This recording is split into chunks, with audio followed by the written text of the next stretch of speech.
միասին կիսվել եմ իմ մանկության պատմությունից, որովհետև շատ անգամ մենք պատմում ենք այն ամեն ինչ, ինչը որ մեզ է, չէ, հաճելու եւ ինչը որ մեզ է դուր գալիս եւ ինչի մասին որ մենք ենք ցանկանում մեր մասին իմանալ,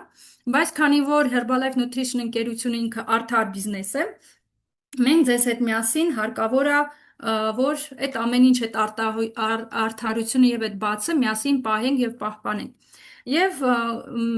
ամեն ինչ կսկսեմ սկզբից, որովհետև մեր մանկությունը նույնպես կապ ունի, թե մենք ինչպես ենք մեծանում, ինչպես ենք համագործակցում մարդկանց հետ, ինչպես ենք համագործակցում մեր գործընկերների հետ, այդ ամեն ինչը կապ ունի նաև մեր կարիերային աճի հետ։ Ես ծնվել եմ 1986 թվականին Երևան քաղաքում։ Իմ ծնողները նույնպես երևանցիներ էին, բնիկ երևանցի, իհարկե նախնիները արվելի Արևմտյան Հայաստանից, բայց այդ պատմությունը շատ ավելի երկար է։ Պատմենք ամենամոտ հարազատներից՝ մայրը եւ հայրը։